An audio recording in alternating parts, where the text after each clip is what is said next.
საიდუმლო, რომელიც 30 წლის განმავლობაში იმალებოდა, მხოლოდ 5 ადამიანმა იცოდა ის სიმართლე, რომელიც შეეძლო დაინგრია ლიკა ქავჟარაძის ლეგენდა, ის ლეგენდა, რომელსაც მთელი საქართველო თაყვანს სცემდა. ეს იყვნენ ნათესავები, მეგობრები, სასაქონლო ბანკის თანამშრომლები და ის ადამიანები, რომლებსაც ლიკა საკუთარ სახლში უშვებდა, საკუთარ გულში უშვებდა. ისინი იცნობდნენ თითოეულ სიტყვას იმ კონვერტებიდან, სადაც შენახული იყო 10,000 მანეთი, თანხა, რომელსაც ლიკა ჩავჭავაძის გამზირზე ვაკეში, ბინის შესაძენად აგროვებდა წლების განმავლობაში. მაგრამ ამ 5 ადამიანიდან ერთმა გადაწყვიტა დაერღვია მდუმარების შეთანხმება. რატომ? რადგან სიმართლე, რომელიც ძვირფას პარკეტზე დაიკარგა, უფრო მძიმეა ვიდრე ის ოქროსფერი შუქი, რომელიც გრილ საღამოს ლიკას აივანზე ეცემოდა. როდესაც 10-იან წლებში არქივები გაიხსნა, ერთმა ყოფილმა მეზობელმა, ქალმა, რომელიც ლიკას მეგობრად თვლიდა, უთხრა კამერას, მე ვიცოდი, რომ ის ბინა აღარ იყო მისი.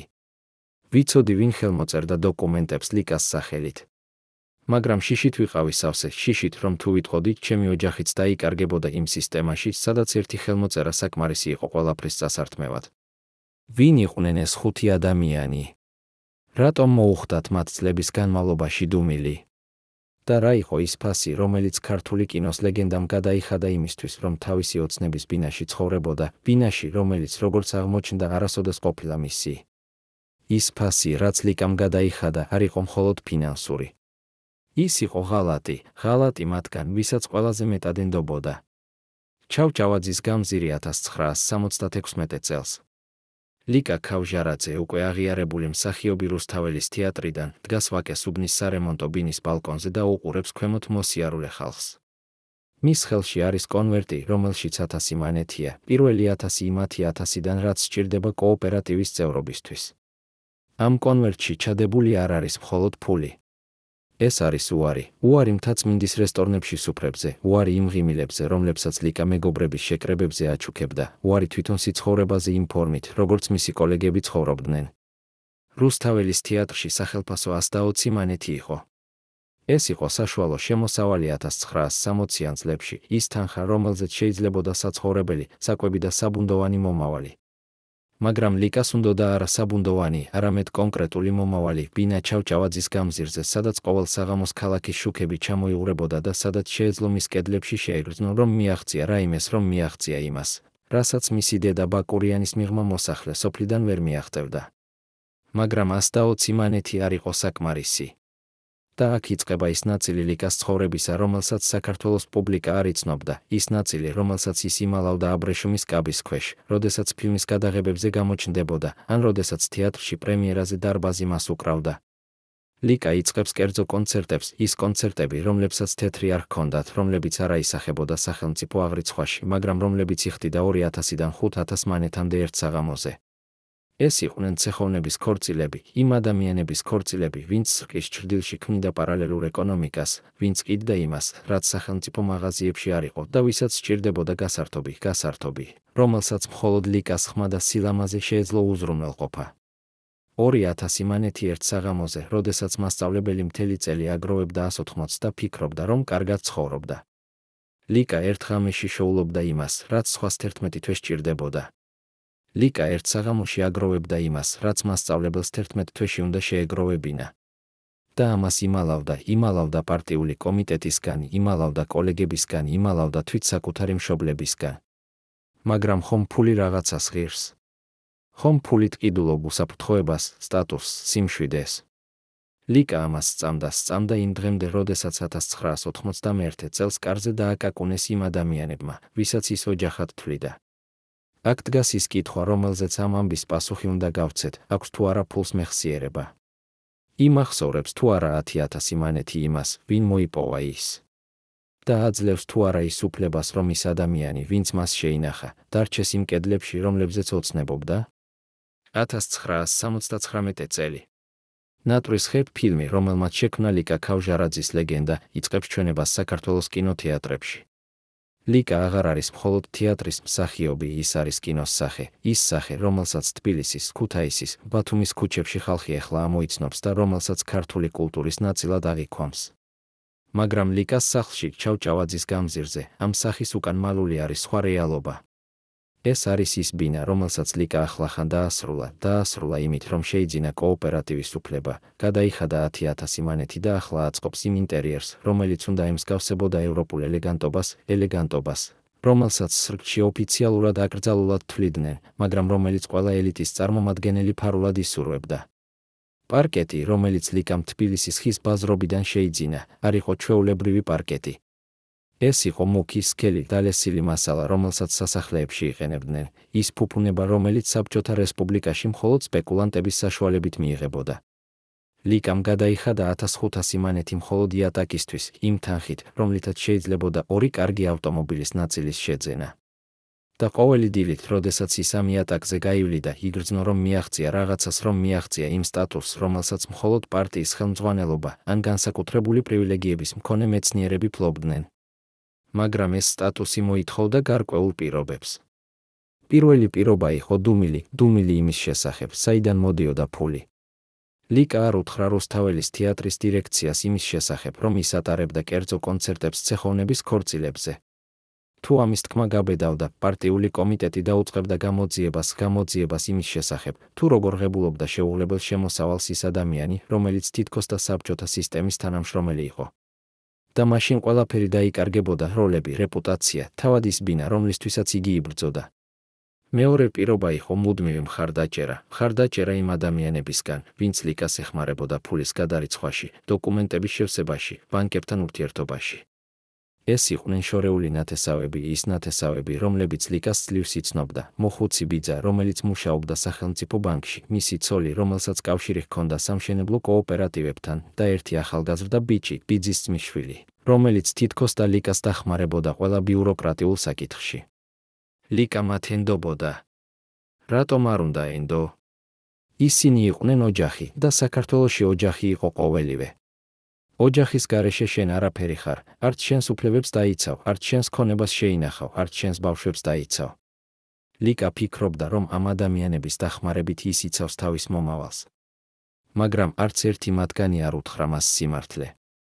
სიმართლე იმალებოდა იმ დოკუმენტებში, რომლებსაც ლიკა ხელს აწერდა მკითხაობის გარეშე, დოკუმენტებში, სადაც წერილობით ეთქმის, რომ კოოპერატივის უფლება გადადის არა პირდაპირ ლიკაზე, არამედ ოჯახის ტრასტზე, იმ ბიუროკრატიულ ხაფანგში, რომელსაც ლიკა საერთოდ არ ესმოდა, მაგრამ რომელსაც მისი დამხმარე ნათესავები აუხსნეს, როგორც უსაფრთხო გზა იმისთვის, რომ თავი აერიდებინა პარტიული კომიტეტის შეკითხვებისთვის. ეს მხოლოდ ქაღალდია, უთხრეს ლიკას. ეს არის ტექნიკური საკითხი. შენ რჩები მფლობელი, მაგრამ ოფიციალურად ბინა არის ოჯახის ტრასტის სახელზე, ასე უფრო უსაფრთხოა. ლიკა დაეთანხმა. რადგან რა სხვა შეეძლო? ის არ იყო იურისტი, არ იყო ეკონომისტი, არ იყო ბიუროკრატიის ექსპერტი. ის იყო მსახიობი, ადამიანი, რომელიც თავის ცხოვრებას უძღვნიდა ემოციის, ხმის, სცენური სახის შექმნას და არა იმ დოკუმენტების გაგებას, რომლებშიც ყოველი სიტყვა ორმაგი მნიშვნელობით იყო აღსავსე. და ისინი იყენებდნენ ლიკას ნდობას, მის დაქანცულობას, მის შიშს იმისა, რომ დაკარგავდა ყველაფერს, რისთვისაც იბრძოდა. 1978 წლის შემოდგომაზე ლიკა ქავჟარაძე საბოლოოდ შედის თავისი ბინაში, რომელიც ახლა სრულად გარემონტებულია, ავეჯით აღჭურვილია, ჩრდილებით შემკულია და სადაც ყოველი დეტალი ლუსტრიდან დაწყებული, რომელიც თბილისის ბაზრიდან ნებისმიერი საშუალო ქართველისთვის ხელმიუწვდომელი იყო, ვიდეო ჩამწერით დამთავრებული, რომელიც მხოლოდ უცხოეთიდან შემოჰქონდათ, ასახავს ლიკას წარმატების სიმბოლოს. მაგრამ ამ ბინაში ლიკა შემოდის არა როგორც მფლობელი, არამედ როგორც მომხმარებელი იმ სივრცისა, რომელიც იურიდიულად აღარ არის მისი, თუმცა ის ამას ჯერ არ იცის. და იმ წამში, როდესაც ის იატაკის ხის სუნთქავს და ფანჯრიდან ყურებს ქალაქის ცენტრს, რომელიც ამ ხედიდან იკაწრება, ის ფიქრობს, რომ საბოლოოდ დაიცვა თავისი მომავალი. რას არ იცის ლიკა იმ მომენტში? რას არ იცის ის ქალი, რომელმაც გაიღო თავისი სული ცეხოვნების ქორწილებზე სიმღერით, რომელმაც უარი თქვა მეგობრებთან სუფრაზე გასართობად, რომელმაც ყოველი მანეთი შეინახა იმ კონვერტში, რომელიც მის პარკეტის ქვეშ იდო დამალული. ის არ იცის, რომ ის ხელმოწერა, რომელიც მან იმ ტრასტის დოკუმენტზე დადო, იყო არა დაცვა, არამედ ხელშეკრულება, რომელიც მას შეეძლო დაეკარგა ყველაფერი. და რომ ეს 5 ადამიანი, რომლებმაც მას დაიცვეს, უკვე ელოდნენ იმ დღეს, როდესაც საქართველო ჩაებმებოდა ეკონომიკურ ქაოსში და როდესაც შესაძლებელი გახდებოდა, რომ ოფიციალური მფლობელობა ხელახლა გადაეწერათ, ამჯერად მხოლოდ საკუთარ სახელებზე, ლიკას გარეშე. ვის უნდა ელოდა ეს? ვინ იყო იმ შიდა წრის წევრი, რომელმაც ლიკას დააკარგვინა ყველაფერი? და რატომ მოხდა ეს გასაოცარი, სასტიკი, აღშფოთებელი ღალატი იმ ქალის მიმართ, რომელმაც მთელი თავისი ცხოვრება მიუძღვნა იმის მიღწევას, რასაც ამ ქვეყანაში წარმატებას ეძახდნენ? დოკუმენტი, რომელიც არ უნდა არსებობულიყო, დადო თბილისის ნოტარიუსის უჯრის ბოლოში 1970 წლის ზამთარში და იქ დარჩა 30 წლის განმავლობაში, დარჩა იქ იმ დრომდე, როდესაც ერთმა ამბიციურმა ჟურნალისტმა დაიწყო გამოძიება ლიკა ქავჟარაძის ქონებრივი საქმეების შესახებ.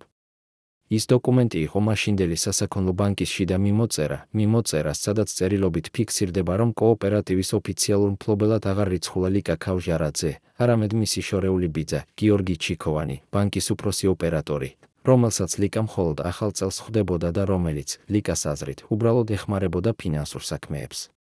როდესაც ეს დოკუმენტი სინათლეზე გამოვიდა 2010-იან წლებში, ჟურნალისტმა დაურეკა გიორგი ჩიქოვანის შვილს, უკვე მოხუც კაცს, რომელიც 1991 წელს გადავიდა საცხოვრებლად იმ ბინაში, რომელიც ლიკამ ააშენა. მამა ჩემი მხოლოდ ეხმარებოდა, უპასუხა მან. ყველაფერი კანონიერი იყო. ლიკას თავად სურდა, რომ ოჯახი მფლობელობაში ყოფილიყო მითითებული, თორემ პარტიული კომიტეტი გამოძიებას დაიწყებდა მისი შემოსავლების წარმოშობის შესახებ.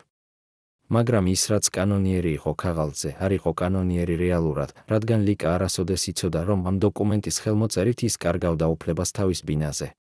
არასოდეს იცოდა, რომ როდესაც გიორგი ჩიქოვანის თხოვდა მას ხელმოწერას იმ ტრასტის დოკუმენტზე, იმ ურთულეს ბიუროკრატიულ ფორმაზე, რომელშიც ყოველი სიტყვა დაწერილი იყო იურიდიული ენით, ის სინამდვილეში აძლევდა უფლებას, რომ ეს ბინა საბოლოოდ გადაეწერა იმ ადამიანებზე, ვინც ლიკას დამხმარე იყო. რატომ დუმდა ლიკა? რატომ არ ეკითხა იურისტს? რადგან იურისტი ლიკას არ ჰყავდა, რადგან საბჭოთა კავშირში იურისტის დაქირავება ნიშნავდა, რომ შენ ეჭვი გეპარება საკუთარი ნათესავების მიმართ და ეს, თავის მხრივ ნიშნავდა, რომ ოჯახი სამუდამოდ შეგიშორდებოდა და ოჯახის გარეშე შენ საერთოდ არაფერი იყავი. ვინ კიდევ იცოდა ამ დოკუმენტის შესახებ? ვინ იყო ის დანარჩენი 4 ადამიანი იმ 5-დან, ვისაც ლიკა ენდობოდა? მეორე იყო გიორგი ჩიქოვანის ცოლი, ნინო ჩიქოვანი, ქალი, რომელიც მუშაობდა სამშენებლო კოოპერატივში და რომელსაც უშუალოდ უდომა ჰქონდა კოოპერატივების მფლობელობის ცვლილებებზე. მესამე იყო ნინოს უმცროსი ძმა, ვაჟა დათეშიძე, ადვოკატი, რომელიც ლიკას კონსულტანტად ემსახურებოდა, მაგრამ რომელიც სინამდვილეში წერდა იმ დოკუმენტებს, რომლებიც ლიკას სცდებოდა ხელმოწერით, ხოლო შინაარსით კი ამ ოჯახს აძლევდა ლეგალურ საფუძველს მფლობელობის შესახებ. მეოთხე იყო თვით ლიკას ბინის შემდეგ მეზობელი, თენგიზ აბაშიძე, რომელიც არა მხოლოდ იცნობდა იმ დოკუმენტების შინაარსს, არამედ დაესწრო იმ საღამოს, როდესაც გიორგი ჩიქოვანმა და ნინო ჩიქოვანმა ლიკას მოუმზადეს ხელმოწერის ცერემონიალი, სადაც ჩაის დალევასთან ერთად ლიკა უბრალოდ ხელს აწერდა რამდენიმე ტექნიკურ ქაღალდს. და მეხუთე იყო ერთი უფრო გაუგებარი, ბნელი ფიგურა, კაცი, რომლის სახელი დოკუმენტში არ არის, მაგრამ რომლის შესახებ ლიკას მეზობელმა მოგვიანებით თქვა, იყო ერთი კაცი, რომელიც ზოგჯერ მოვიდოდა მუქი პალტოთი, სქელი ბრჭყალებით. ის არასოდეს რჩებოდა დიდხანს, მაგრამ როდესაც წავიდოდა, გიორგი და ნინო დიდხანს ჩურჩულებდნენ მის შემდეგ. რას ელოდა ეს მეხუთე ადამიანი? რა როლი ჰქონდა მას ამ აფერაში? და რატომ დასჭირდათ მათ ამდენი წლის დუმილი, რომელიც მხოლოდ მაშინ დაირღვა, როდესაც ლიკა უკვე მოხუცი იყო და როდესაც ეს ბინა, ეს ყველაფერი, რისთვისაც იგი იბრძოდა, უკვე გადაწერილი იყო სხვების სახელზე. 1971 წელი. თბილისის ცენტრალური საფოსტო განყოფილება, საიდანაც ლიკა აგზავნის ფულს რეგულარულ გზავნილებს საკუთარ დედისთვის, რომელიც ცხოვრობს ბაკურიანის მიღმა მდებარე სოფელში. ლიკას დედა, ტამარა ქავჟარაძე, არის იმ თაობის ქალი, რომელმაც სიცოცხლე გაატარა მიწის დამუშავებაში, კოლექტიურ ფერმებში მუშაობაში და იმ იმედით ცხოვრებაში, რომ მისი შვილი, მისი ლიკა რამეს მიაღწევდა უკეთესს. და ახლა, როდესაც ლიკა რეგულარულად აგზავნის 50, ხანდახან 50 თვეში, ტამარა უყურებს ამ კონვერტს და ფიქრობს, ჩემი ქალი ცხოვრობს ისე, როგორც პარტიის წევრები. მაგრამ ტამარა ასევე შენიშნავს რაღაცას, რაც ლიკა ცდილობს დამალოს. ერთხელ, როდესაც ლიკა სტუმრობს დედას სოფელში, იშვიათი სტუმრობა, რადგან ლიკას არ უყვარს იმ სიღარიბის დანახვა, რომელშიც მისი დედა ცხოვრობს, ტამარა კითხულობს, ლიკა, შენ კარგად ხარ? შენ კარგად გამოიყურები ფილმებში, მაგრამ შენს თვალებში რაღაც შიში ჩანს. ლიკა უარს ამბობს, რომ რამე შიშის საფუძველი აქვს. დედა, ყველაფერი კარგად არის. მე მაქვს ბინა ჩავჭავაძის გამზირზე. ყველაფერი, რაც ოდესმე მინდოდა, მიღწეული მაქვს. მაგრამ ტამარა ქავჟარაძე იცის თავისი ქალიშვილი, იცის, როდესაც ის იბრძვის რაიმესთან, რაც სიტყვებით არ გამოხატავს. რაც ტამარა არ იცის ისაა, რომ ლიკა ამ პერიოდში უკვე ცდილობს მოერიდოს გიორგი ჩიქოვანთან შეხვედრებს, მოერიდოს იმ ადამიანს, რომელიც ლიკას ამბობს, რომ ყველაფერი კარგად არის, მაგრამ რომელიც ასევე რეგულარულად ითხოვს, რომ ლიკამ ხელი მოაწეროს კიდევ რამდენიმე დოკუმენტებს, რომელთა მიზანი ლიკას გაურკვეველია, მაგრამ რომლებზეც უარის თქმა ნიშნავს იმას, რომ ის უნდობლობას გამოხატავს იმ ადამიანების მიმართ, ვინც მას დაიცავს. და აქ იწყება ის ნაწილი ამბისა, რომელიც ყველაზე უფრო ტკივილურია, ის ნაწილი, სადაც ლიკა ცდილობს თავის მომავალს დაიცვას, მაგრამ ვერ ხედავს, რომ თავად აძლიერებს იმ ქსელს, რომელიც მას ალაპარაკებს. 1972 წელი. ერთხელ გრილ ნოემბრის საღამოზე ლიკა დგას თავის ბინაში, იმ ბინაში, რომელშიც ის ცხოვრობს უკვე 4 წელია და კარზე აკაკუნებს კაცი, რომელსაც ის არ იცნობს. ეს არის კაცი, რომელიც მოკლე და მკაცრი ხმით წარმოიდგენს საკუთარ თავს, როგორც ვლადიმერ გელაშვილი, სახელმწიფო ბანკის უფროსი ინსპექტორი. მე მაქვს რამდენიმე კითხვა თქვენთან დაკავშირებით, ქალბატონო ქავჟარაძე, ამბობს ისე, რომ ყოველი სიტყვა ჟღერს არა როგორც თხოვნა, არამედ როგორც მოთხოვნა. ლიკა უშვებს მას შიგნით, არა იმიტომ, რომ სურს, არამედ იმიტომ, რომ უარის თქმა ნიშნავს, რომ ეჭვმიტანილი ხარ. და საბჭოთა კავშირში ეჭვმიტანილი ყოფნა ნიშნავს, რომ შენი ცხოვრება შეიძლება შეიცვალოს ერთ ღამეში. გელაშვილი სხედება ლიკას სამზარეულოს მაგიდასთან, რომელზეც ჯერ კიდევ დევს საღამოს ჩაის ჭიქა და იწყებს კითხვას: ქალბატონო ქავჟარაძე, თქვენ იცით, რომ თქვენი ბინა რიცხული არ არის პირდაპირ თქვენს სახელზე? ლიკა მოულოდნელობით უყურებს მას. რას ნიშნავს ეს? ეს ნიშნავს, აგრძელებს გელაშვილი, რომ თქვენი ბინა რეგისტრირებულია კოოპერატივის ოჯახური ტრასტის სახელზე, კერძოდ გიორგი ჩიქოვანის სახელზე, როგორც ოფიციალურ წარმომადგენელზე. თქვენ იცოდით ამის შესახებ? ლიკა იწყებს საუბარს იმაზე, რომ გიორგი ჩიქოვანი მისი ნათესავია, რომ ის უბრალოდ ეხმარებოდა ფინანსურ საკითხებში და რომ ყველაფერი კანონიერი იყო. მაგრამ გელაშვილი არ ჩერდება. ქალბატონო ქავჟარაძე, თქვენ იცით, რომ გიორგი ჩიქოვანი ამ მომენტში იმყოფება გამოძიებაში სახელმწიფო ფულების არამიზნობრივად გამოყენების ბრალდებით? ლიკა ვერაფერს ამბობს, რადგან ამის შესახებ მას არაფერი უთქვამთ. არავინ, არც გიორგიმ, არც ნინომ, არც ვაჟამ, არავინ უთქვამს მას, რომ გიორგი ჩიქოვანი ეჭვმიტანილია ფინანსურ გადაცდომებში. თუ ეს გამოძიება დაადასტურებს, რომ გიორგი ჩიქოვანმა გამოიყენა სახელმწიფო რესურსები პირადი მიზნებისთვის, გრძელდება გელაშვილის სიტყვები, მაშინ ყველა იმ ქონების შესახებ, რომელიც მის სახელზეა რეგისტრირებული, მათ შორის თქვენი ბინა, დაიწყება ახალი გამოკვლევა იმის დასადგენად, თუ საიდან მოვიდა ფული ამ ბინის შესაძენად. ლიკა გრძნობს, როგორ იწყება მისი გულის სწრაფად ცემა, იწყება ისე, რომ თითქოს მთელი ოთახი უნდა გაიგოს ეს ხმა. მაგრამ ეს ფული ჩემი იყო, ამბობს ლიკა. ეს ფული მე გამოვიმუშავე ჩემი კონცერტებით, ჩემი როლებით. გელაშვილი ყურადღებით უსმენს და ამჩნევს, რომ ლიკა ამბობს კონცერტები. რომელი კონცერტები? კითხულობს ის. ის კონცერტები, რომლებსაც თქვენ ახსენებთ, იყო ოფიციალურად რეგისტრირებული. ლიკა ცდილობს იმის ახსნას, რომ ეს იყო კერძო კონცერტები, რომლებსაც არ ჰქონდათ სახელმწიფო რეგისტრაცია, მაგრამ რომლებიც იყო სრულიად ლეგალური. კერძო კონცერტები. ხელახლა იკითხება გელაშვილი. და ეს შემოსავალი იყო დეკლარირებული საგადასახადო სამსახურში? ლიკა ვერაფერს ამბობს. რადგან პასუხი უარყოფითია და ორივე ესმით ამის.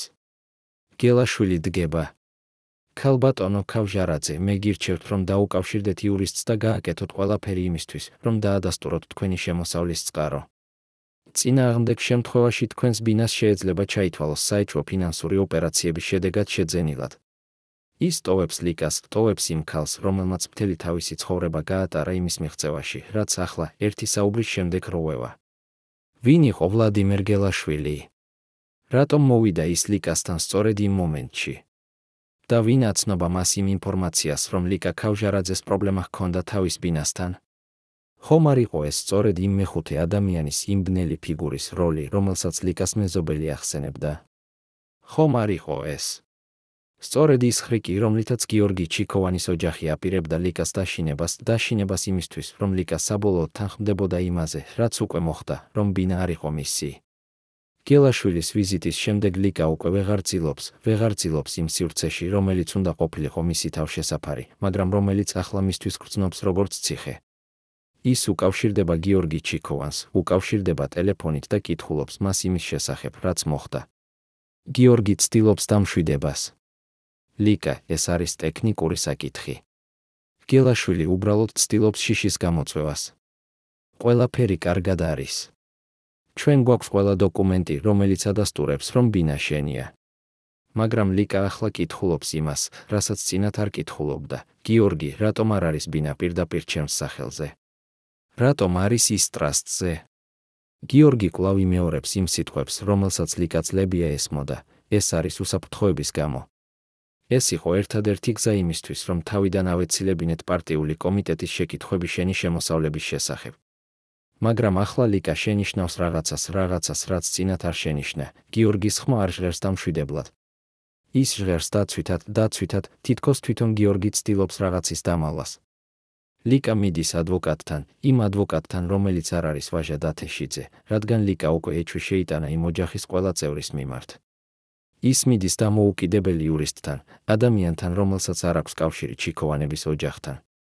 და ეს იურისტი, თემურ ლომიძე, ადამიანი, რომელიც აწარმოებს კერძო პრაქტიკას და რომელსაც აქვს წვდომა საქალაქო ქონების რეგისტრის არქივებზე, ათვალიერებს დოკუმენტებს და ამბობს: ქალბატონო ქავჟარაძე, თქვენ რა ხელი მოგიწერიათ? ლიკა უჩვენებს მას იმ დოკუმენტების ასლებს, რომლებიც მას გიორგი ჩიქოვანისგან მიუღია. თემურ ლომიძე კითხულობს ყურადღებით და დიდი ხნის შემდეგ ამბობს: ეს დოკუმენტები არ არის თქვენი ბინის მფლობელობის დამადასტურებელი. ეს დოკუმენტები ადასტურებს, რომ თქვენ გადასცით უფლება გიორგი ჩიქოვანს, რომ იყოს ბინის ოფიციალური მფლობელი. თქვენ ხართ აღნიშნული, როგორც რეზიდენტი მოსარგებლე, მაგრამ არა როგორც მფლობელი. ლიკა გრძნობს, როგორ იწყება ყველაფერი ირღვევა ისე, რომ თითქოს და მისი ცხოვრების საფუძველი წყდება ერთ წამში. მას ეს ნიშნავს, რომ ბინა მისია? კითხულობს ლიკა. თემურ ლომიძე კვნესით პასუხობს: ოფიციალურად დიახ. მაგრამ თუ შეძლებთ დაასაბუთოთ, რომ ფული, რომლითაც შეიძინა ბინა, თქვენი იყო, მაშინ არის საფუძველი იმისთვის, რომ სასამართლოში გაასაჩივროთ ეს გადაწყვეტილება. დაასაბუთოთ. რა საფუძველი აქვს ლიკას იმისთვის, რომ დაასაბუთოს, რომ ფული მისი იყო? რომელი დოკუმენტი ადასტურებს იმას, რომ კერძო კონცერტებზე ლიკამ გამოიმუშავა 10,000 მანეთი, იმ კონცერტებზე, რომელთა შესახებ არავითარი ოფიციალური რეგისტრაცია არ არსებობს? რომელი მოწმე დაადასტურებს, რომ ლიკა რეალურად იყო ის, ვინც იხდიდა ყოველ კოპეიკას იმ ბინაში, რომელშიც ის ახლა ცხოვრობს, მაგრამ რომელიც აღარ არის მისი? ლიკა ბრუნდება სახლში, ბრუნდება იმ სივრცეში, სადაც ყოველი ნივთი, ლუსტრი, პარკეტი, ფანჯრიდან ხედი, ჰგავს უღალატო მეგობარს, რომელიც ახლა აღარ ეკუთვნის მას. ის სამზარეულოს სკამზე, იმავე სკამზე, სადაც ვლადიმერ გელაშვილის ხედა და ცდილობს მოიფიქროს რაიმე გზა იმისთვის, რომ დაიბრუნოს ის, რაც დაკარგა. მაგრამ აქ ის, რაც ყველაზე უფრო საშინელია, აქ არის ის მომენტი, როდესაც ლიკა იწყებს შიშის გრძნობას არა მხოლოდ იმის მიმართ, რომ დაკარგავს ბინას, არამედ იმის მიმართ, რომ თუ ამას საჯაროდ გაასაჩივრებს, თავად გახდება ეჭმიტანილი იმაში, რომ მან გამოიმუშავა შეუღლებელი შემოსავალი, რომ მან დაუმორჩილებლად იმოქმედა საბჭოთა სისტემის წესებს და რომ მან თავად შექმნა ეს პრობლემა, რომელიც ახლა მის მთელ ცხოვრებას ემუქრება. და აქ, ამ შიშის ბნელ უფსკრულში, ლიკა იღებს გადაწყვეტილებას, რომელიც მას ბევრი წლის განმავლობაში დაადევნებს, ის დუმს იმის შესახებ, რომ ბინა აღარ არის მისი. დუმს იმის შესახებ, რომ მასზე მოატყუეს. დუმს იმიტომ, რომ სხვა რა შეუძლია. სისტემა, რომელიც მას დაუცავად ტოვებს, არის იგივე სისტემა, რომელსაც ისელის დახმარებას, და ეს არის ის ტრაგედია, რომელიც ლიკა ქავჟარაძის ცხოვრებას განსაზღვრავს მომდევნო 20 წლის განმავლობაში. ვინ იყო ეს მეხუთე ადამიანი, რომელმაც ორგანიზება გაუკეთა ამ ღალატს? ვინ იყო ვლადიმერ გელაშვილი და ვისთან ჰქონდა კავშირი? რატომ მოხდა ეს სწორედ იმ მომენტში, როდესაც ლიკა უკვე მოხუცდებოდა და როდესაც მისთვის უკვე ძალიან გვიანი იყო იმისთვის, რომ დაებრუნებინა ის, რაც დაკარგა? ადამიანი, რომელთანაც ლიკა ყოველდილას ერთად სვამდა ყავას, იყო სწორედ ის, ვინც ყველაზე ახლოს იდგა მის გულთან, და სწორედ ის იყო, ვინც ყველაზე ღრმად ჩაარტყა დანა. 1975 წელს იმ დღეს, როდესაც ლიკა დაბრუნდა რუსთავის თეატრის რეპეტიციიდან და გააღო კარი, მის სამზარეულოში სხედა თამარ ჩიქოვანი, გიორგი ჩიქოვანის ასული, 30 წლიანი ქალი, რომელსაც ლიკა თავის ძმისშვილად თვლიდა. თამარი იყო ერთადერთი ახალგაზრდა ადამიანი, რომელთანაც ლიკა თავისუფლად საუბრობდა იმ შიშების შესახებ, რომლებიც აწამებდა იმ ღამეების შესახებ, როდესაც ის იღვიძებდა და ფიქრობდა, რომ ბინა შეიძლება დაეკარგა, იმ გრძნობების შესახებ, რომლებიც მას უჩენდა თითოეული კარის კაკუნის ხმაზე. თამარი უსმენდა ყურადღებით და თანაგრძნობით ეხვევა ლიკას ხელს, ამბობდა: ლიკა, შენ არ უნდა შიშობდე. ჩვენ ოჯახი ვართ. ჩვენ ვიზრუნებთ შენზე. მაგრამ რაც ლიკამ არ იცოდა, რასაც მან მხოლოდ 2021 წელს შეიტყო, როდესაც ერთმა ჟურნალისტმა მოიპოვა სასამართლო არქივები, იყო ისა, რომ თამარ ჩიქოვანი, ის ქალი, რომელსაც ლიკა ყველაზე მეტად ენდობოდა, არა მხოლოდ იცნობდა ამ აფერის შესახებ, არამედ აქტიურად ამზადებდა იმ დოკუმენტებს, რომლებიც საბოლოოდ ლიკას ბინას გადასცემდა ჩიქოვანების ოჯახს სრულად. თამარი მუშაობდა თბილისის საკადასტრო სამმართველოში, მუშაობდა იმ განყოფილებაში, სადაც რეგისტრირდებოდა ყველა უძრავი ქონების ცვლილება და სწორედ მისი ხელმოწერა იყო ერთ-ერთი გადამწყვეტი ხელმოწერა იმ დოკუმენტებზე, რომლებიც ლიკას სახელს აშორებდა ბინის ოფიციალურ მფლობელობიდან. როდესაც ჟურნალისტმა ჰკითხა თამარს, რატომ მოიქცა ასე, თამარმა უპასუხა: ეს იყო მამაჩემის გადაწყვეტილება. მე მხოლოდ ვასრულებდი ოჯახის ინტერესს.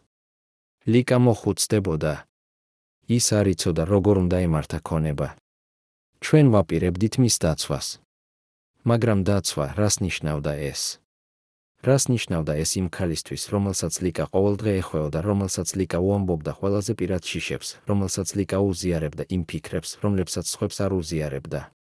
რას ნიშნავდა ეს იმ დღეს, როდესაც თამარმა უთხრა ლიკას: ლიკა, შენ არ უნდა შიშობდე იმის, რომ დაკარგავ ბინას, ჩვენ კანონიერად ვაკეთებთ ყველაფერს, მაშინ, როდესაც ის სინამდვილეში უკვე ხელს აწერდა იმ ქაღალდებს, რომლებიც ლიკას ბინას ცვლიდა სხვების საკუთრებაში? რას ნიშნავდა ეს იმ საღამოს, როდესაც თამარი დარჩა ლიკასთან საძინებლად, რადგან ლიკა ძალიან ეშინოდა იმ სიზმრების, რომლებიც მას სდევდა, სიზმრები იმის შესახებ, რომ მისი ბინიდან მას გამოაძევებენ და ის რჩება ქუჩაში, დედის სოფლის ნგრეულ სახლში, იქ, საიდანაც გაიქცა. თამარი იყო ის ადამიანი, რომელმაც ლიკას უთხრა: შენ არასოდეს დარჩები მარტო. მაგრამ თამარი იყო ის ადამიანი, რომელმაც უზრუნველყო, რომ ლიკა სწორედ მარტო დარჩეს, მარტო და უქონლო უფლებების გარეშე იმ ადგილზე, რომელსაც 30 წლის განმავლობაში საკუთარ სახლად თვლიდა. ხომ არ ცნობთ იმ გრძნობას, როდესაც ის ადამიანი, რომელსაც ყველაზე მეტად ენდობით, გიღალატებთ არაერთხელ უბრალოდ, არამედ ყოველდღე, 10 წლის განმავლობაში, ყოველ იმ საუბარში, სადაც თქვენ ეძებთ დახმარებას, ხოლო ის ეძებს გზას, როგორ დაასრულოს ის, რაც დაიწყო? ხომ არ ცნობთ იმ გრძნობას, როდესაც გიგებთ, რომ ის ყავა, რომელსაც ერთად სვამდით, იყო არა მეგობრობის დრო, არამედ დაზვერვის დრო, როდესაც თქვენი ძმისშვილი ფიქრობდა, როგორ გამოიყენოს თქვენი შიში თავისი ოჯახის სასარგებლოდ. 1976 წელს ლიკას ჯანმრთელობა იწყებს გაუარესებას არა იმიტომ, რომ ის ავად არის, არამედ იმიტომ, რომ სტრესი და მუდმივი შფოთვა ლიკას ორგანიზმს ანადგურებს. ის იწყებს ცილის დაკარგვას, იწყებს იმ ღამეებს, როდესაც ის იღვიძებს 2 საათზე, 3 საათზე, 4 საათზე და ვერ ისევ იძინებს, რადგან გრძნობს, რომ რაღაც შეცდომა დაუშვა, რაღაც შეცდომა, რომელსაც ვერ იმახსოვრებს, მაგრამ რომელიც მთელ მის ცხოვრებას ემუქრება. ის იწყებს წონის კარგვას, იწყებს იმ დღეებს, როდესაც ის საერთოდ ვერ ჭამს, რადგან გულისრევა მას უწყვეტად აწვალებს. რუსთავის თეატრის კოლეგები აღნიშნავენ ცვლილებას, აღნიშნავენ, რომ ლიკა, რომელიც ყოველთვის გამოირჩეოდა თავისი ენერგიით, თავისი სიცოცხლით, ახლა გამოიყურება როგორც ჩრდილი, როგორც ადამიანი, რომელიც ყოველ ნაბიჯზე მძიმე ტვირთს ატარებს. მაგრამ არავინ არ იცის რეალური მიზეზი, რომელიც ლიკას აწვალებს, არის ის, რომ მან დაიწყო იმის გაგება, რომ თავად ის გახდა თავისი უბედურების არქიტექტორი, რომ თავად ის მისცა ხელმოწერა იმ დოკუმენტებს, რომლებმაც ის დააკარგვინა. და ეს გაგება არ არის მხოლოდ გონივრული, ეს არის ფიზიკური, ეს არის გრძნობა, რომელიც მთელ მის სხეულში მიედინება, როდესაც ის იღვიძებს ღამის შუაში და ხედავს ჩრდილს კედელზე და ფიქრობს: მე უნდა მეკითხა, რას ვაკეთებდი. ერთხელ 1978 წლის გაზაფხულზე, ლიკა მიდის იმ ექიმთან, რომელიც რეგულარულად ამოწმებს რუსთავის თეატრის მსახიობებს და ექიმი აღნიშნავს, რომ ლიკას არტერიული წნევა დაბალია, რომ მის გულს აქვს არარეგულარული რიტმი და რომ მან უნდა დაისვენოს. თქვენ უნდა აიღოთ არდადეგები, ქალბატონო ქავჟარაძე, ამბობს ექიმი. თქვენი ორგანიზმი გიჩვენებთ, რომ რაღაც არ არის წესრიგში. მაგრამ ლიკა არ შეუძლია დასვენება, რადგან დასვენება ნიშნავს იმას, რომ მას დარჩება მარტო საკუთარ ფიქრებთან და ის ფიქრები ახლა სასტიკი იმ გაგებით, რომ ყველაფერი, რისთვისაც იგი იბრძოდა, ახლა უკვე აღარ არის მისი და რომ ის ადამიანები, ვისაც ის ყველაზე მეტად ენდობოდა, იყვნენ სწორედ ის, ვინც მას ყველაფერი წაართვა. ექიმი ურჩევს ლიკას, რომ ესაუბროს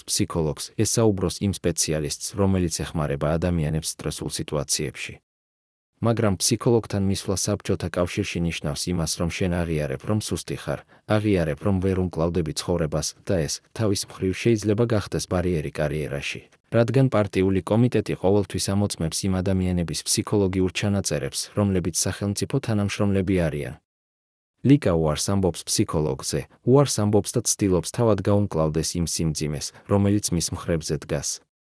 მაგრამ როგორ შეიძლება ადამიანმა თავად გაუმკლავდეს იმ გრძნობას, რომელიც მთელ მის არსებას ანადგურებს, იმ გრძნობას, რომ ყველაფერი, რისთვისაც იბრძოდა, ყველაფერი, რასაც აგროვებდა, ყველაფერი, რისთვისაც იგი თავისი მთელი სიცოცხლე მიუძღვნა, ახლა ეკუთვნის იმ ადამიანებს, რომლებმაც მას ღალატი გასწიეს. 1979 წელს 2 წლის შემდეგ იმ დღისა, როდესაც ვლადიმერ გელაშვილმა ლიკას პირველად გაცნობა, რომ მის ბინას პრობლემა ჰქონდა, ლიკა იღებს ბოლო უიმედო გადაწყვეტილებას. ის მიდის გიორგი ჩიქოვანთან და პირისპირ უსვამს კითხვას: გიორგი, რატომ არის ჩემი ბინა შენს სახელზე? ეს არის საღამო გრილი სექტემბრის საღამო და ისინი ორნის ხედან გიორგის სახლში, იმ სახლში, რომელიც თვითონ გიორგიმ ააშენა თბილისის მახლობლად და რომელიც აჩვენებს, რომ გიორგის ოჯახი არ არის უბრალოდ საშუალო საბჭოთა ოჯახი, ეს არის ოჯახი, რომელსაც აქვს კავშირები, აქვს რესურსები, აქვს გავლენა. გიორგი ჩიქოვანი, ახლა უკვე 50 წლიანი კაცი, თმიანი, სქელი ბრჭყალებიანი, უყურებს ლიკას და ამბობს: ლიკა, ჩვენ უკვე განვიხილეთ ეს. ბინა შენია. დოკუმენტებში ჩემი სახელი მხოლოდ იმიტომ არის, რომ ეს იყო ერთადერთი გზა, როგორ თავიდან ავეცილებინეთ პარტიული კომიტეტის პრობლემები. მაგრამ ლიკა ახლა კითხულობს არა იმას, რასაც გიორგი ამბობს, არამედ იმას, როგორ ამბობს. ამბობს ისე, რომ თითოეული სიტყვა არის პროგრამული, არის წინასწარმომზადებული, არის ის პასუხი, რომელიც გიორგიმ ბევრჯერ გაიმეორა თავისი ოჯახის წევრებთან. გიორგი, ამბობს ლიკა, მე ვნახე ერთი იურისტი. მან მითხრა, რომ დოკუმენტები, რომლებსაც მე ხელი მოვაწერე, გადასცემს შენ უფლებას, რომ გახდე მფლობელი. არა დროებითი, არა ტექნიკური, არამედ სრული მფლობელი. გიორგის სახე იცვლება არა დრამატულად, არამედ ნელა, თანდათანობით, როგორც ადამიანის სახე იცვლება, როდესაც ის გრძნობს, რომ მისი საიდუმლო აღმოჩნდა. ვინ იყო ეს იურისტი? კითხულობს გიორგი. რატომ წახვედი იურისტთან ჩემთან საუბრის გარეშე? ლიკა გრძნობს, რომ გიორგის ხმაში რაღაც ახალი ჩნდება, რაღაც, რაც მანამდე არ იყო, რაღაც, რაც არ არის მეგობრული, არ არის ოჯახური, არ არის დამხმარე. ეს არის გაფრთხილება იმისა, რომ ლიკამ გადააბიჯა ის ზღვარი, რომელიც მანამდე არ უნდა გადაებიჯა. მე უბრალოდ მინდოდა გამეგო, ამბობს ლიკა. მინდოდა გამეგო, რას ნიშნავს ის დოკუმენტები, რომლებსაც მე ხელი მოვაწერე.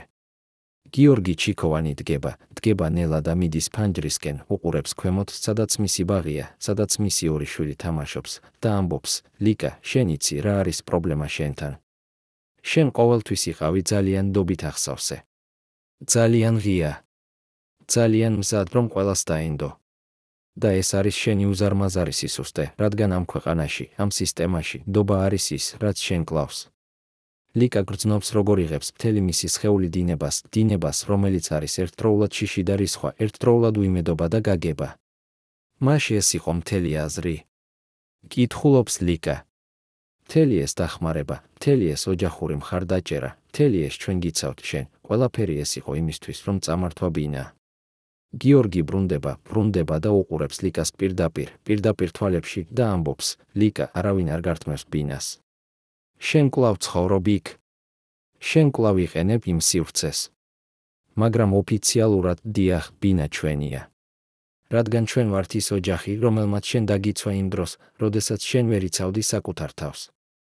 და ახლა, თუ შენ გინდა ამის გაცხადება საჯაროდ, თუ შენ გინდა სასამართლოში წასვლა, მაშინ შენ უნდა იცოდე, ჩვენ გვაქვს ყველა დოკუმენტი, რომელიც ადასტურებს, რომ ეს ბინა კანონიერად არის ჩვენს მფლობელობაში. და შენ არ გაქვს არაფერი. შენ არ გაქვს არც ერთი ქვითარი იმის შესახებ, რომ შენ გადაიხადე ფული ამ ბინისთვის იმ კონცერტებიდან, რომლებზეც შენ საუბრობ.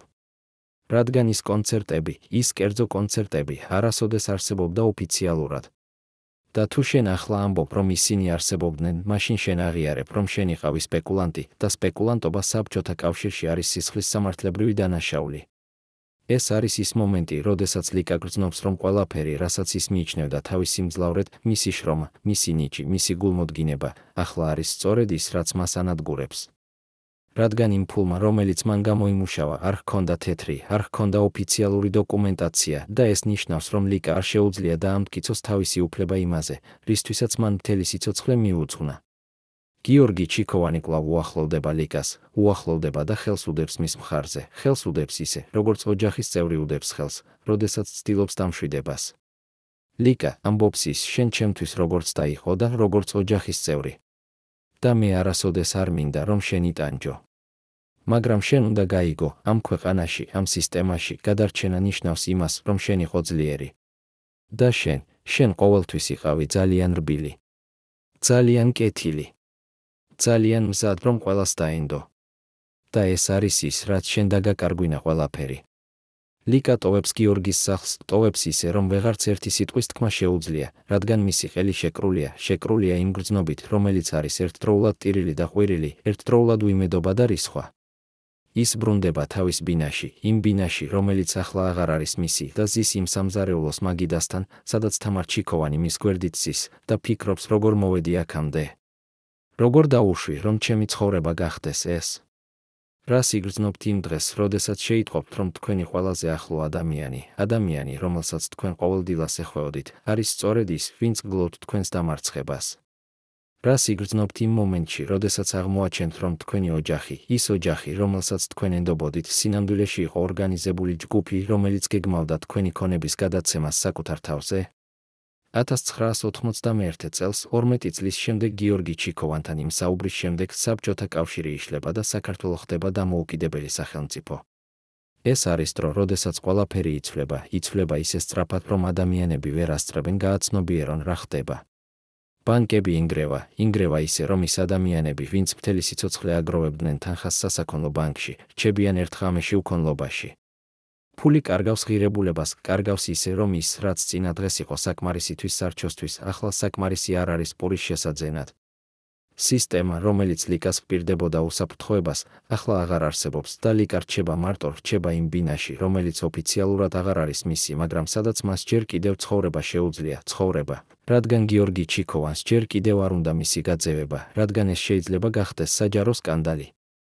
მაგრამ 1991 წლის ზაფხულს, ლიკას უკვე 70 წლისა, რაღაც ხდება, რაღაც, რაც საბოლოოდ ასრულებს იმ გეგმას, რომელსაც ჩიქოვანების ოჯახი 10 წლეულების განმავლობაში ამზადებდა. ლიკა იღებს ოფიციალურ წერილს თბილისის მუნიციპალიტეტისგან, სადაც ეწერება, რომ ბინა, რომელშიც ის ცხოვრობს, უნდა გადაეწეროს ახალ რეესტრში, უნდა გადაეწეროს იმ სისტემაში, რომელიც ახლა ცხოვრობს დამოუკიდებელ საქართველოში. და იმისთვის, რომ ეს გადაწერა მოხდეს, ლიკამ უნდა წარადგინოს დოკუმენტები იმის შესახებ, რომ ის არის მფლობელი.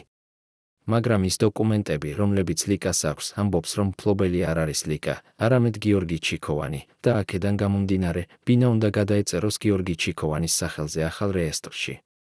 ეს არის ის მომენტი, როდესაც ლიკა იღებს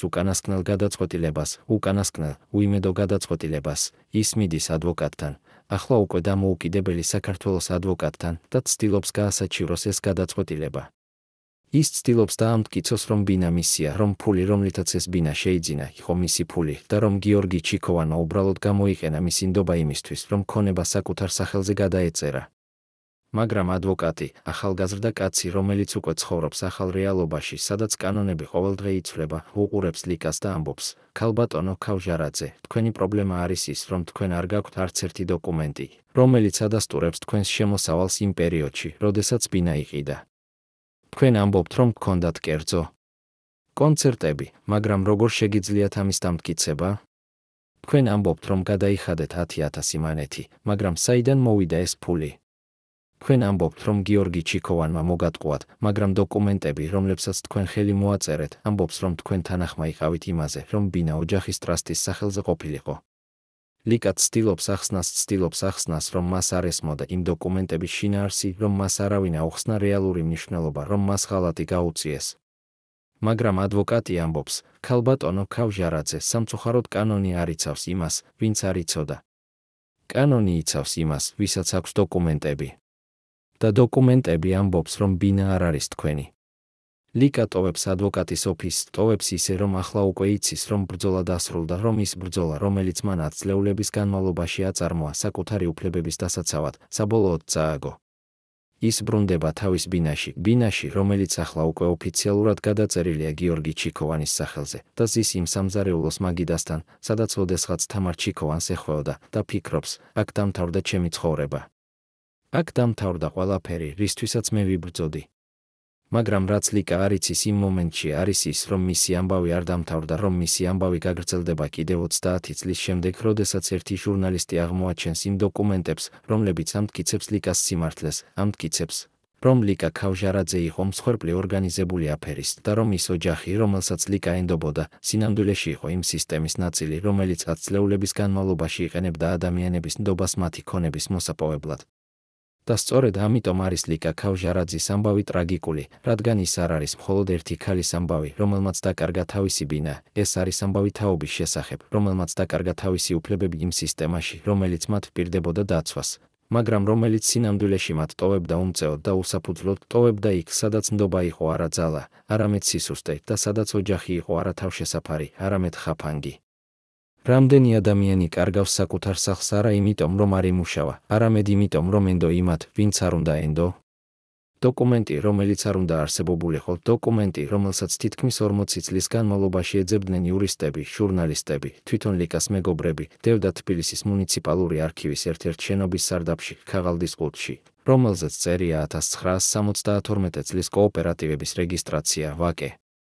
ამ დოკუმენტს ჰქონდა წითელი ბეჭედი, რომელიც საბჭოთა კავშირში ნიშნავდა, რომ ეს იყო სახელმწიფო საიდუმლოების რანგში მოხვედრილი ინფორმაცია და რომელიც 2011 წელს, როდესაც ახალგაზრდა ჟურნალისტმა მიიღო თვდომა ამ არქივებზე, მისთვის გახსნა სიმართლე, რომელიც ათწლეულების განმავლობაში იმალებოდა, გახსნა იმ სიმართლე, რომელმაც ლიკა ქავჟარაძის ამბავი საქართველოს სასამართლოებში კვლავ დააბრუნა. ამ დოკუმენტში, რომელსაც ხელს აწერდა თბილისის სახალხო კომიტეტის თავმჯდომარე, სახელმწიფო ბანკის უფროსი და კოოპერატივების განყოფილების ხელმძღვანელი, ეწერა, რომ ლიკა ქავჟარაძეს არ ჰქონდა უფლება მიეღო კოოპერატივის წევრობა პირდაპირ საკუთარ სახელზე, რადგან არაგანცხადებული შემოსავლის წყაროები იყო საეჭვო და რომ კოოპერატივის ოჯახურ რეჟიმში რეგისტრაცია იყო ერთადერთი გზა კანონიერად შეძენილი ქონების დაცვისთვის. მაგრამ ამ დოკუმენტში არსებობდა ერთი ხაზი, რომელიც იყო დაწერილი ხელით, არა ბეჭდური მანქანით და რომელიც ამბობდა, ლიკა ქავჟარაძეს აცნობეს, რომ ოფიციალური მფლობელობა იქნება გადაცემული მის ნათესავზე, გიორგი ჩიქოვანზე, რის შემდეგაც ლიკა ქავჟარაძე რჩება მოსარგებლად, მაგრამ არა მფლობელად. ამ ხელნაწერ ხაზს ხელს აწერდა ერთი ადამიანი, რომლის სახელი იყო ვლადიმერ გელაშვილი და რომლის თანამდებობა იყო კოორდინატორი სპეციალური საქმეებისთვის, თანამდებობა, რომელიც საბჭოთა კავშირში ნიშნავდა, რომ ეს ადამიანი არ იყო უბრალოდ ბიუროკრატი, არამედ იყო ის, ვინც ორგანიზებას უწევდა იმ ოპერაციებს, რომლებსაც სახელმწიფო არ აღიარებდა საჯაროდ, მაგრამ რომლებსაც იყენებდა პირადი მიზნებისთვის, იმ ოპერაციებს, რომლებიც საშუალებას აძლევდა პარტიულ ელიტას და მათთან დაკავშირებულ ოჯახებს მოეპოვებინათ. ქონება იმ ადამიანებისგან, ვინც არ იცნობდა სისტემის რეალურ ენას. ვინ იყო ეს ვლადიმერ გელაშვილი, ის კაცი, რომელმაც 1972 წელს ეწვია ლიკას და რომელმაც მას უთხრა, რომ პრობლემა იყო მის ბინასთან. ის იყო არა უბრალოდ ინსპექტორი, ის იყო ის 5 ადამიანის ჯგუფის რეალური კოორდინატორი, ის ადამიანი, რომელიც დგას იმ ბნელ ჩრდილში, რომელსაც ლიკას მეზობელი ახსენებდა, ის კაცი მუქი პალტოთი, რომელიც მოდიოდა ჩიქოვანების სახლში და რომლის შემდეგ გიორგი და ნინო დიდხანს ჩურჩულებდნენ. გელაშვილი იყო ის ადამიანი, რომელსაც გიორგი ჩიქოვანი ეწოდებოდა პარტნიორი იმ ბიზნესში, რომელიც არ იყო ოფიციალური, მაგრამ რომელიც იყო უაღრესად მომგებიანი, ქონების გადაცემა იმ ადამიანებიდან, ვინც ვერ იცავდა საკუთარ თავს იმ ადამიანებზე, ვინც იცნობდა სისტემის ბრალდებს და ვინც საკმარისი იყო სისტემის შიგნით იმისთვის, რომ გამოეყენებინათ კანონი საკუთარი სარგებლობისთვის. და როდესაც ჟურნალისტმა იპოვა ეს დოკუმენტი და დაუკავშირდა ვლადიმერ გელაშვილს, მაშინვე უკვე 90 წლიანი, მუხუც კაცი, რომელიც ცხოვრობდა თბილისის გარეუბანში, გელაშვილმა უარი თქვა კომენტარზე და თქვა მხოლოდ ერთი წინადადება, ყველაფერი, რაც მე გავაკეთე იყო კანონიერი იმ დროის კანონების მიხედვით. კანონიერი, ეს სიტყვა, რომელიც იმალავს ათასობით ქალის, ათასობით ოჯახის ტრაგედიას, იმ ოჯახების ტრაგედიას, რომლებმაც დაკარგეს ყველაფერი არა იმიტომ, რომ დაარღვიეს კანონი, არამედ იმიტომ, რომ არ იცოდნენ, როგორ უნდა წაიკითხათ ის კანონი, რომელიც დაწერილი იყო ისე, რომ მხოლოდ ელიტამ გაეგო მისი რეალური შინაარსი. 1984 წელი 3 წლის შემდეგ იმ დღისა, როდესაც ლიკა საბოლოოდ გაიგო, რომ მისი ბინა უკვე არ იყო მისი, ლიკა ცხოვრობს იმავე ბინაში, მაგრამ ახლა უკვე არა როგორც მფლობელი, არამედ როგორც მოსარგებლე, იმ სტატუსით, რომელიც მას აძლევს უფლებას დარჩეს იქ, მაგრამ რომელიც არ აძლევს მას არავითარ უფლებას იმისთვის, რომ გადასწყვიტოს რამე ამ ბინის შესახებ, არ აძლევს უფლებას იმისთვის, რომ გაყიდოს, არ აძლევს უფლებას იმისთვის, რომ დატოვოს სხვას, არ აძლევს უფლებას იმისთვის, რომ თუნდაც შეცვალოს. რაიმე მის ინტერიერში გიორგი ჩიქოვანის თანხმობის გარეშე. ლიკა ახლა 73 წლისა, 73 წლისა და მოხუცებულ ქალს ჰგავს, რომელმაც გაატარა თავისი სიცოცხლე იმის მიღწევაში, რაც ბოლოს ვერც მიაღწია. მიაღწია მხოლოდ იმისთვის, რომ გაეგო, რომ ყველაფერი, რისთვისაც იბრძოდა, იყო ილუზია. მისი ჯანმრთელობა აღარ არის კარგი, აღარ არის კარგი იმ გაგებით, როგორც იყო 30 წლის წინ, როდესაც ის ფრენდა სცენაზე და რუსთაველის თეატრის დარბაზი მას უკრავდა. ახლა მას უჭირს სიარული იმ გრძელი დერეფნებით, რომლებიც მიყავს მის ბინამდე და ყოველ ჯერზე, როდესაც ის აყენებს ფეხს იმ იატაკზე, იმ პარკეტზე, რომლისთვისაც მან გადაიხადა 1500 მანეთი, ის იხსენებს, როგორ ოცნებობდა იმაზე, რომ ამ იატაკზე გაიარებდა როგორც სახლის მფლობელი და არა როგორც მოსარგებლე. მაგრამ რაც ყველაზე ტკივილურია, რაც ყველაზე ღრმად აცვალებს ლიკას, არის ის, რომ გიორგი ჩიქოვანი და მისი ოჯახი კვლავ ურთიერთობს მასთან, კვლავ ურთიერთობს ისე, თითქოს და არაფერი არ მომხდარა, თითქოს და ისინი კვლავ არიან ის მსახურ ოჯახი, რომელიც ეხმარება ლიკას. თამარ ჩიქოვანი კვლავ მოდის მის სახლში, მოდის ყოველ კვირას და ჰკითხავს, ლიკა როგორ ხარ? გჭირდება რამე? და ლიკა, რომელსაც აღარ აქვს ძალა იმისთვის, რომ ებრძოლოს, უბრალოდ ამბობს, არა, თამარ, მე ვარ კარგად. მაგრამ როდესაც თამარი მიდის ლიკას ის თავის სამზარეულოს სკამზე და ცდილობს არ იტიროს, იმიტომ რომ თუ იტირებს, მაშინ აღიარებს, რომ დამარცხდა, აღიარებს, რომ ის ყველაფერი, რისთვისაც იბრძოდა, დაიკარგა. და აქ არის ის კითხვა, რომელსაც ლიკა თავის თავს უსვამს ყოველ ღამეს, როდესაც ის იღვიძებს 2 საათის წილის შემდეგ და ვერ ისევ იძინებს. რატომ? რატომ მოხდა ეს ჩემთან? რატომ არ ვიყავი საკმარისად ძლიერი იმისთვის, რომ დამეცვა საკუთარი თავი? რატომ ვენდე იმათ, ვინც არ უნდა მენდო? და ყველაზე საშინელი კითხვა, რომელსაც ლიკა ვერ პასუხობს, არის ის, ხომ არ ვარ მე თვითონ დამნაშავე იმაში, რაც მომხდა? 2011 წელი, 30 წლის შემდეგ იმ დღისა, როდესაც ლიკას საბოლოოდ გაიგო თავისი დამარცხება, ჟურნალისტი, რომელმაც იპოვა ის დოკუმენტი გელაშვილის ხელმოწერით, აქვეყნებს სტატიას საქართველოს ერთ-ერთ უდიდეს გაზეთში, სტატიას, რომლის სათაური არის, როგორ მოიპარეს ლიკა ქავჟარაძის ბინა, საბჭოთა სისტემის ბნელი მხარე. ეს სტატია ხდება სენსაცია, ხდება იმიტომ, რომ ხალხი, რომელიც იცნობდა ლიკას როგორც ლეგენდას, ახლა პირველად ისმენს იმ ამბავს, რომელიც 10 წლეულების განმავლობაში იმალებოდა, ისმენს იმ ამბავს, რომ ქართული კინოს ერთ-ერთი ყველაზე ცნობილი სახე, ქალი, რომელიც ნატვის ხეში თამაშობდა და რომელსაც მთელი საქართველო თაყვანს სცემდა, წინამდვილეში იყო მსხვერპლი ორგანიზებული აფერის, რომელიც არ იყო უბრალოდ ერთი ოჯახის ბოროტება, არამედ იყო ნაწილი უფრო დიდი სისტემის, რომელიც საბჭოთა კავშირში საშუალებას აძლევდა ელიტას მოეპარა ქონება იმ ადამიანებისგან, ვინც არ იცნობდა იმენას, რომელზეც დაწერილი იყო კანონები. ამ სტატიის გამოქვეყნების შემდეგ ლიკა ქავჟარაძე, ახლა უკვე 90 წლის მოხუცი ქალი, რომელიც ძლივს დადის და რომელსაც მთელი თავისი ძალები დაკარგული აქვს, იღებს მხარდაჭერას იმ ადამიანებისგან, ვინც მანამდე არ იცოდა მისი ამბავი. საქართველოს სასამართლო იღებს გადაწყვეტილებას, რომ ხელახლა განიხილოს ლიკას საქმე, განიხილოს იმ ახალი მტკიცებულებების გათვალისწინებით, რომლებიც ჟურნალისტმა იპოვა. და 2012 წელს, 1 წლის შემდეგ სტატიის გამოქვეყნების შემდეგ სასამართლო აცხადებს, რომ ბინა, რომელიც ოფიციალურად იყო გადაწერილი გიორგი ჩიქოვანის სახელზე 1972 წელს, უნდა დაბრუნდეს ლიკა ქავჟარაძეს. უნდა დაბრუნდეს იმ ქალს, რომელმაც გადაიხადა ყველა კოპეიკა ამ ბინის შესაძენად და რომელსაც ღალატი გაუწიეს მის საკუთარმა ოჯახმა. მაგრამ ეს გადაწყვეტილება მოდის ძალიან გვიან იმ ქალისთვის, რომელმაც უკვე გაატარა 30 წელი იმ ბინაში, სადაც ის იყო არა მფლობელი, არამედ მოსარგებლე, 30 წელი, როდესაც ის ყოველდილას იღვიძებდა და იხსენებდა, რომ ყველაფერი, რისთვისაც იბრძოდა, წართმეული იყო. ლიკა ქავჟარაძე, რომელსაც 2012 წელს საბოლოოდ უბრუნდება მისი ბინა, არის ქალი, რომელსაც აღარ აქვს ძალა იმისთვის, რომ იზეიმოს ამ გამარჯვებას, რადგან ის იცის, რომ ეს გამარჯვება მოვიდა ძალიან გვიან იმისთვის, რომ მან ისევ იგრძნოს, რომ მისი სახლი მისია. რას ნიშნავს სამართლიანობა, როდესაც ის მოდის 40 წლის შემდეგ? რას ნიშნავს გამარჯვება, როდესაც შენ აღარ გაქვს ძალა იმისთვის, რომ იცხოვრო იმ სახლში, რომელიც საბოლოოდ შენია? 2017 წელს 86 წლის შემდეგ ლიკა ქავჟარაძის დაბადებისა, ლიკა ტოვებს ამ სამყაროს, ტოვებს მშვიდად საკუთარ ბინაში, იმ სახლში, რომელიც საბოლოოდ, ბოლო 5 წლის განმავლობაში იყო მისი ოფიციალურად, იყო მისი იურიდიულად იყო მისი იმ გაგებით, როგორც ის ოცნებობდა 30 წლის წინ. მაგრამ ამ 5 წლის განმავლობაში ლიკა აღარ იყო ის ქალი, რომელიც ოდესღაც ფრენდა სცენაზე. აღარ იყო ის ქალი, რომელიც ოდესღაც ოცნებობდა იმაზე, რომ მისი სახლი იქნება ის ადგილი, სადაც ის მოიწვევს მეგობრებს, სადაც ის გაუმართავს სუფრას, სადაც ის იზეიმებს თავის წარმატებას. ლიკა გახდა ჩრდილი იმ ქალისა, ვინც ოდესღაც იყო და როდესაც ის დატოვებს ამ სამყაროს, მის გვერდით არავინ არ იყო. არავინ იმ ოჯახიდან, რომელსაც ის ოდესღაც ენდობოდა, არავინ იმ ადამიანებისგან, რომლებიც ოდესღაც მას დახმარებოდნენ. ლიკას დაკრძალვას ესწრება ბევრი ადამიანი, ესწრება იმ ადამიანებს, რომლებმაც იცოდნენ მისი ამბავი, იცოდნენ მისი ტრაგედია, იცოდნენ ის, რაც ლიკამ გაიარა, მაგრამ არ ესწრებიან გიორგი ჩიქოვანი და მისი ოჯახი, არ ესწრებიან, რადგან მათ იციან, რომ მათი გამოჩენა იქნება სკანდალი, იქნება ის მომენტი, როდესაც საზოგადოება მათ გააკიცხებს იმის გამო, რაც მათ გააკეთეს. მაგრამ სად არიან ახლა ის ადამიანები, რომლებმაც ლიკას ღალატი გასწიეს? სად არის გიორგი ჩიქოვანი, ის ადამიანი, რომელიც ოფიციალურად იყო მფლობელი იმ ბინისა, რომელიც ლიკამ ააშენა?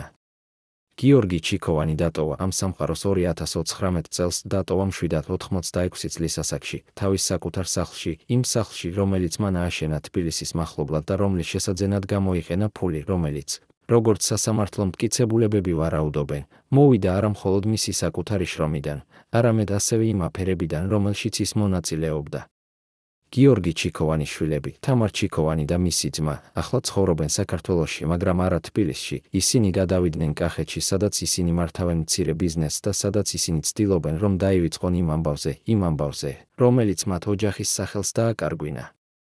ვლადიმერ გელაშვილი, ის ადამიანი, რომელიც იყო ამ აფერის რეალური კოორდინატორი, დატოვა ამ სამყაროს 2036 წელს, დატოვა მშვიდად 95 წლის ასაკში და მისი გარდაცვალების შესახებ არც ერთი საჯარო განცხადება არ გაკეთებულა, რადგან ის იყო ადამიანი, რომელიც მთელი თავისი სიცოცხლის განმავლობაში რჩებოდა ჩრდილში და რომელიც არასოდეს აღიარებდა საჯაროდ იმ როლს, რომელიც მას ჰქონდა ათობით ადამიანის ქონების მოპარვაში.